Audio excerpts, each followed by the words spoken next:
Hello friends, learning success point sociology YouTube channel में आपका बहुत बहुत स्वागत है।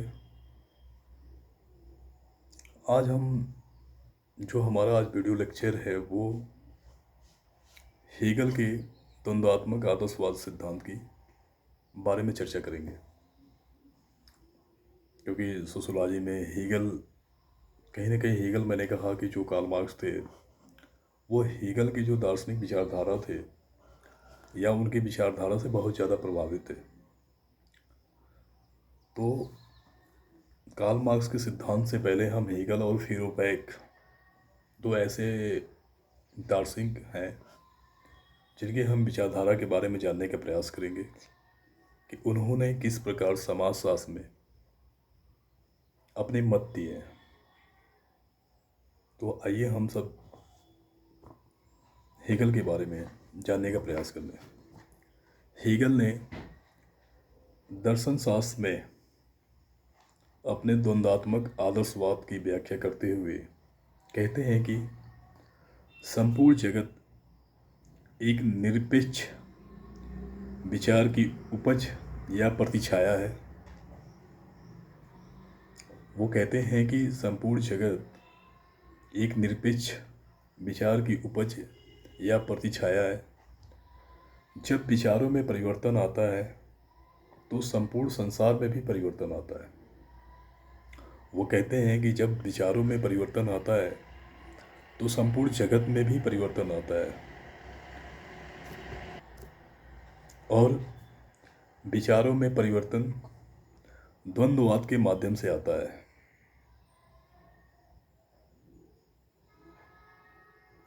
जबकि हीगल अर्थात कहने का मतलब है कि प्रतीकवाद में विचार, उसके प्रतिवाद विरोधी विचार छिपा होता है। यानी कहने का एक सिंपल सा तरीका है कि सपोज करिए हम आपको एक उदाहरण के माध्यम से हीगल के विचार को हम समझाने का प्रयास करें।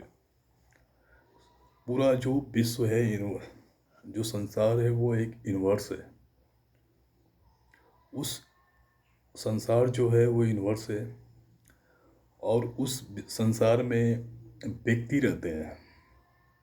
व्यक्ति क्योंकि शरीर का अंग है, जो मस्तिष्क होता है जिसमें विचार पनपते हैं या विचार जन्म लेते हैं, क्योंकि शरीर का अंग है, इसलिए क्योंकि भौतिक पदार्थ से मिलकर बना है और भौतिक पदार्थ को सुरक्षित रखने के लिए कुछ मूलभूत आवश्यकताएं होती है, जैसे रोटी, कपड़ा, मकान। मैंने कहा ना कि पूरा संसार एक यूनिवर्स है जिसे हम ब्रह्मांड कहते हैं सोशोलॉजी की भाषा में। हम पूरे इस पृथ्वी को और बादल को, उसको मैं नहीं कर रहा हूँ, पूरे संसार की बात करता हूँ। एक संसार जो कि उसके अंदर मनुष्य रहते हैं। मनुष्य जो है उसके मस्तिष्क होता है, मस्तिष्क है तो शरीर है, तो फिर शरीर एक भौतिक पदार्थ है, भौतिक पदार्थ से मिलकर बना होता है। अब भौतिक पदार्थ को सुरक्षित रखने के लिए कुछ मूलभूत आवश्यकताएं होती है, जैसे रोटी, कपड़ा, मकान। तो जब वो कहते हैं, हेगल कहते हैं कि प्रतीकवाद यानी प्रतीक विचार में उसका विरोधी विचार छुपा होता है। जैसे हम एक सिंपल लैंग्वेज में कह रहे हैं कि जब हम कोई भी बात कहते हैं तो हमारा पॉजिटिव भी होता है, नेगेटिव भी होता है। उसी प्रकार हीगल कहते हैं कि प्रतीकवाद में विचार और उसके प्रतिवाद में विरोधी विचार छिपा होता है। कुछ दिनों में वह उभर कर बाहर आ जाता है और दोनों में तर्क वितर्क होने लगता है। तो एक नए विचार का निकल कर जन्म लेता है, जिसे हम सम्माद कहते हैं। फिर नए जगत का निर्माण होता है। हेगल के कहने का मतलब यही है कि प्रतीकवाद में विचार और प्रतिवाद में विरोधी विचार छिपा होता है। कुछ दिनों में वही उभर कर ऊपर आ जाता है और दोनों में तर्क वितर्क होने लगते हैं। जब तर्क वितर्क होगा तो एक नया विचार निकल कर सामने आएगा जिसे हम संवाद या कन्वर्सेशन कहते हैं। फिर एक नए जगत का निर्माण होगा। आप इसको भी इस तरह से समझ सकते हैं कि जब हम किसी चीज़ में उलझे होते हैं, परेशान होते हैं, काफ़ी टेंशन लाइफ होती है किसी चीज़ को लेके कि वो कहाँ जाएगा, नहीं होगा तो क्या होगा।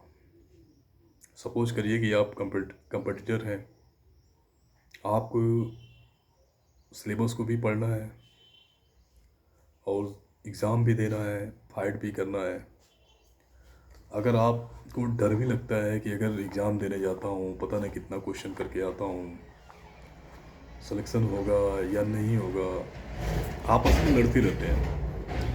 मतलब आपस में आप अपने विचारों में ही लड़ते रहते हैं। एक तरफ सकारात्मक विचार आते हैं कि चलो एग्ज़ाम देना चाहिए, होना ना होना अलग बात है, लेकिन एक तरफ ये सोचते हैं कि अगर रिजल्ट नहीं होगा, क्वेश्चन नंबर आप अटैम्प्ट नहीं कर पाएंगे तो परिवार वाले क्या कहेंगे, रिलेशन क्या कहेंगे, दोस्त यार क्या कहेंगे। तो आपस में तर्क वितर्क करने लगते हैं। जब तर्क वितर्क करने लगेंगे तो कुछ दिनों में वो वही जो है उभर कर एक सामने आ जाता है, ऊपर आ जाता है। और जब तर्क वितर्क जब करने लगते हैं सकारात्मक और नकारात्मक में, तो एक नया विचार आता है। जब एक नया विचार निकल कर आता है कि हाँ नहीं, आप एग्ज़ाम देना चाहिए, होना ना होना अलग बात है, जिसे हम संवाद कह रहे हैं, जिसे इंग्लिश में कन्वर्सेशन कहते हैं। और फिर नए जगत का निर्माण होता है।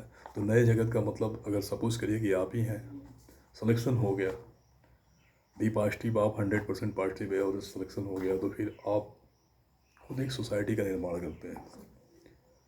तो हम इसी प्रकार हीगल के विचारों को समझे कि हीगल ने दर्शन शास्त्र में अपने द्वंद्वात्मक आदर्शवाद की व्याख्या करते हुए कहा कि संपूर्ण जगत एक निरपेक्ष विचार की उपज या प्रतिछाया है।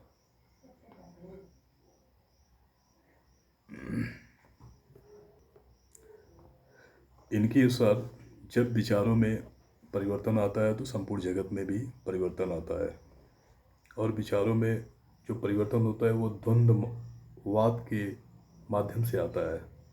उनके कहने का मतलब ये है कि प्रतीकवाद में विचार, प्रतिवाद में विरोधी विचार छिपे होते हैं। कुछ दिनों में वो उभर कर ऊपर आता है और दोनों में तर्क वितर्क होने लगता है। इस तरह जो तर्क वितर्क होने के बाद एक नया विचार निकल कर सामने आता है जिसे हम संवाद कहते हैं। और आगे चलकर वो फिर एक नए जगत या संसार का निर्माण करता है। ये थी हीगल की आदर्शवाद का सिद्धांत या डायलेक्टिकल आइडियलिज्म थ्योरी। या फिर वो कहते हैं कि हीगल के दार्शनिक एक साथी थे, फेरोबैक। मैंने आपसे पहले भी कहा कि कार्ल मार्क्स को अपने सिद्धांत लिखने के लिए सबसे पहले उनको जानना था हीगल और फेरोबैक के विचार।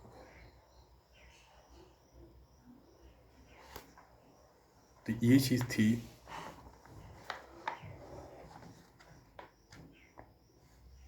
हीगल के द्वंद्वात्मक आदर्शवाद की व्याख्या। आप सभी को धन्यवाद। Thank you so much.